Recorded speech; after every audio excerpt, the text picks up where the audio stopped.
नमस्कार प्रिय दर्शकों, स्वागत है आप सभी का। और आज हम जानेंगे पुस्तक से जन्म कुंडली क्या है। हालांकि इस विषय पर मैं पूर्व में वीडियो बना चुका हूं, लेकिन कुछ दर्शकों को समझ में नहीं आया, तो आज मैं उन तमाम दर्शकों के लिए पुस्तक पर ही आपको समझा दूंगा। और फिर ऐसा होगा कि जब यह समझ में नहीं आएगा तो फिर आप समझने का प्रयास करें। हालांकि मैं उम्मीद करूंगा कि आज का यह वीडियो यदि आप देखते हैं तो जन्म कुंडली क्या है आपको बिल्कुल समझ में आ जाएगा।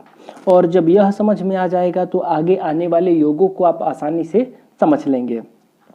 जैसा कि हम बात करेंगे जन्म कुंडली के 12 भावों में संज्ञाओं के बारे में, फिर आगे बात करेंगे तमाम योगों के बारे में। तो सबसे पहले समझने का प्रयास करते हैं जन्म कुंडली क्या है। जैसा कि आप यह एक चित्र देख पा रहे होंगे, ये जन्म कुंडली नहीं है।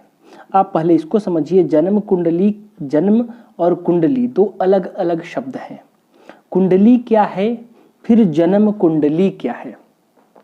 कुंडली आकाश का नक्शा है, आप यह कह सकते हैं, क्योंकि आकाश मंडल में नवग्रहों की जो उपस्थिति है, 27 नक्षत्रों की जो उपस्थिति है, वो विद्यमान है, हमेशा विद्यमान है। तो उसका जो चित्र होगा वह कुंडली है। लेकिन आकाश का जो चित्र है, ग्रहों का जो नक्शा है, जो चित्र है, वह किसी के जन्म के समय का जब होगा तो वह जन्म कुंडली कहलाएगा। अब यह जो नक्शा है ये 12 भागों में विभाजित है। यानी आप समझिए कि जो 360 डिग्री का ब्रह्मांड है, संपूर्ण ब्रह्मांड का जो मान माना गया है वो 360 डिग्री है। 360 डिग्री यानी 360 अंश। अब इस 360 अंशों को 12 भागों में हमारे ऋषियों ने डिवाइड किया, तो एक भाव यानी एक घर, एक स्थान का मान 30 अंश हो जाता है। इसी प्रकार 30 अंश का सभी 12 भागों में विभाजित कर दिया गया 360 का, यानी पूरे ब्रह्मांड का। तो ये बन गया जो चित्र। अब इस 12 भागों के द्वारा हम जन्म कुंडली के जीवन के तमाम पहलुओं को समझते हैं, जीवन के तमाम प्रश्नों को समझते हैं, जीवन के भूत, भविष्य एवं वर्तमान को समझने का प्रयास करते हैं। तो आइए सबसे पहले परिभाषा वगैरह क्या लिखा है यह भी पढ़ते हैं, उसको भी समझते हैं, फिर विस्तार से समझेंगे। जन्म कुंडली आकाश का नक्शा है। जन्म कुंडली क्या है? आकाश का नक्शा है, आकाश का एक चित्र है, आकाश का एक ढांचा है जो इस तरह से भी दिखाई पड़ता है। ये उत्तर भारत में है, आप दक्षिण भारत में चले जाइए तो इसका जो चित्र होगा वह थोड़ा भिन्न होगा, थोड़ा अलग तरीके से होगा। समझने के लिए यह एक चित्र है, कुल मिलाकर गणना नवग्रहों की ही होगी। तो जब सौरमंडल का जो चित्र होगा वो जन्म के समय पर होगा तो वह जन्म कुंडली कहलाएगा। और ये कुंडली क्या है? आकाश का एक नक्शा है। जिस समय किसी बालक का जन्म होता है उस समय आकाश पर जो जो ग्रह जहाँ जहाँ जिस स्थिति में होते हैं उन्हें हम यहाँ बैठे एक कागज पर लिखकर नक्शा सा तैयार कर लेते हैं। यानी जन्म के समय नवग्रह जिस अवस्था में होंगे, जिस जगह पर होंगे, उसको हम नोट करके एक कागज पर लिख लेते हैं, उसे ही जन्म कुंडली कहते हैं। अब आगे बता रहा है कि जन्म कुंडली के 12 खाने होते हैं। खाने का मतलब क्या हुआ? जैसा कि मैंने कहा ना कि 360 अंश का जो ब्रह्मांड है वह 12 भागों में विभाजित है, 12 भागों में वह डिवाइड है। उसी 12 भाव के बारे में बात हो रही है कि 12 खाने हैं। आप इन जो भाव हैं, खाने हैं, इनको आप खाना भी कह सकते हो, भाव भी कह सकते हो, स्थान भी कह सकते हो, घर भी कह सकते हो।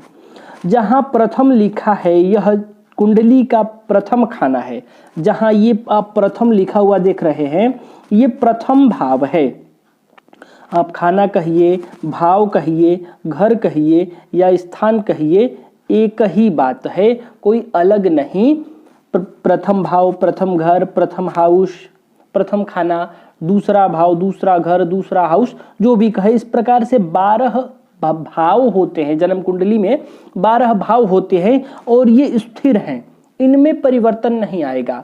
आप जो इस चित्र के अंदर जब आप अंक देखते होंगे, जैसा कि आप यहाँ अंक देख पा रहे होंगे, तो ये जो अंक होगा ये राशियों को दर्शाता है, न कि भाव को। जैसा आप देखिए इसमें यहाँ प्रथम भाव लिखा है, प्रथम लिखा है, तो ये प्रथम भाव है और इसी में यहाँ नंबर 4 लिखा है, तो नंबर का मतलब हो गया राशि, यानी चौथे नंबर की राशि यहाँ उपस्थित है और इतने सारे ग्रह यहाँ उपस्थित हैं। लेकिन भाव ये वाला जो होगा वो पहला ही होगा, प्रथम ही होगा। तो भाव स्थिर हैं, इनमें परिवर्तन नहीं होगा, केवल राशियों में परिवर्तन हो सकता है। किसी भी भाव में कोई सी भी राशि हो सकती है। प्रथम भाव को ही लग्न कहते हैं। प्रथम भाव को क्या कहते हैं? लग्न कहते हैं। इसलिए यहाँ लग्न भी लिखा हुआ है कि ये वाला भाव लग्न है और कोई सा भी भाव लग्न नहीं है सिवाय प्रथम भाव के। प्रथम भाव को ही लग्न भाव कहा जाता है। जब जन्म कुंडली अर्थात आकाश का नक्शा बनाना होता है तो उसे इसी प्रथम भाव लग्न से ही शुरू किया जाता है। जब आप जन्म कुंडली बनाना शुरू करेंगे या जन्म कुंडली जब बनाया जाता है तो उसमें जो ये राशि है, इस राशि को भरने का जो शुरुआत का स्थान है, प्रथम स्थान है, जहां से प्रारंभ होता है, वो पहला ही भाव है, प्रथम भाव है, लग्न भाव है। इसी भाव से, क्योंकि अब देखिए इसको पूर्व क्षितिज कहते हैं। आकाश का ये नक्शा है तो आकाश के नक्शे का यह पूर्व दिशा वाला भाग है। सप्तम भाव पश्चिम दिशा का भाव है, यानी हिस्सा है। तो आगे बढ़ते हैं। आकाश का नक्शा बनाना होता है तो उसे इसी प्रथम भाव लग्न से शुरू किया जाता है। लग्न पूर्वीय क्षितिज है। मैंने कहा लग्न जो है वो आकाश का पूर्व वाला हिस्सा है, पूर्वीय क्षितिज है और पूर्व से ही सारे लग्नों का उदय होता है। मेष लग्न, वृषभ लग्न, मिथुन लग्न, मेष से लेकर मीन तक जो 12 लग्न है, 12 राशियां हैं, राशियों को लग्न कहते हैं और प्रथम भाव को लग्न कहते हैं। तो उन 12 राशियों का जो उदय होता है वो पूर्व क्षितिज से ही होता है। जैसा कि आप भगवान सूर्य का उदय भी देखते हैं तो पूर्व से ही होता है। उसी प्रकार सप्तम भाव पश्चिम क्षितिज है, यानी आकाश का पश्चिम जो हिस्सा है वह जन्म कुंडली का 7वां भाव है। दसम भाव हमारे ऊपर, हमारे सिर पर जो आकाश का भाग है वह है। चतुर्थ भाव हमारे बिल्कुल नीचे, पृथ्वी के नीचे जो आकाश का भाग है वह है। चौथा भाव और 10वां भाव, 10वां भाव ऊपर का हिस्सा है, चौथा भाव नीचे का हिस्सा है। ऊपर जो क्रमांक दिए गए हैं वे कुंडली का स्थान प्रदर्शित करते हैं। यथा जहां प्रथम लिखा है वह प्रथम भाव है, ये भाव की बात हो रही है। जहां तृतीय लिखा हुआ है वह तृतीय भाव है। जहां पंचम लिखा है वह 5वां भाव है, पंचम भाव है। जहां अष्टम लिखा है वह अष्टम भाव है और जहां द्वादश लिखा है वह द्वादश भाव है। कहने का मतलब है जहां जो लिखा हुआ है वह कभी नहीं बदलता, यह भाव बदलेगा नहीं। प्रत्येक कुंडली में इसी क्रमानुसार 12 ही भाव होते हैं। प्रत्येक कुंडली में क्रमानुसार इसी प्रकार से पहला, दूसरा, तीसरा, चौथा, 5वां, 6वां, 7वां, 8वां, 9वां, 10वां, 11वां, 12वां, ये भाव नहीं बदलेंगे। भावों की कुल संख्या 12 है, 12 ही भाव है और राशियां भी 12 ही होती हैं। राशियों का भी नंबर 12 ही है, इसलिए प्रत्येक भाव में एक एक राशि आ जाती हैं।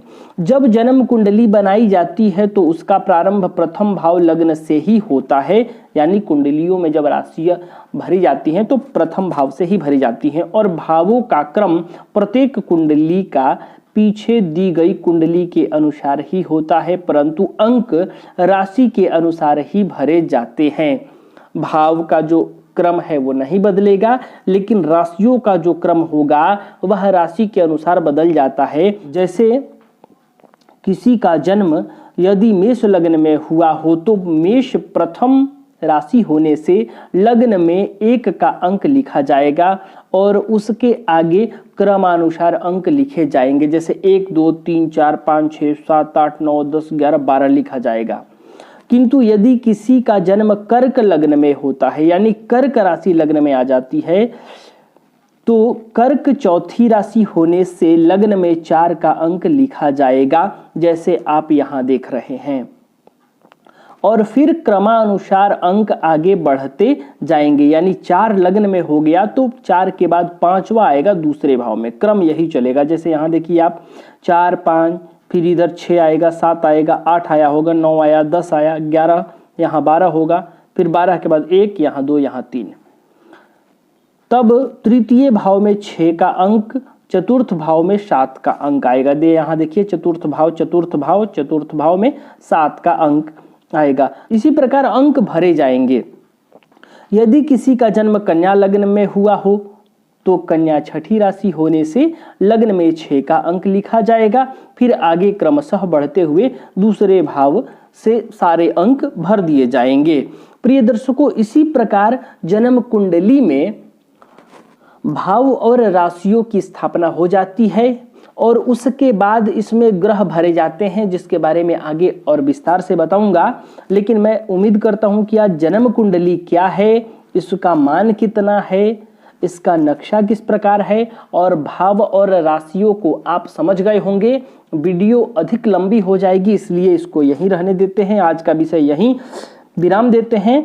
आगे हम कंटिन्यू करेंगे और विस्तार से पुस्तक से भी समझने का प्रयास करेंगे। आपको जिस तरह से समझ में आ जाए मैं प्रयास करूंगा कि उसी तरह से आपको समझाया जाए, ताकि आप समझ सके और ज्योतिष का विस्तार हो सके।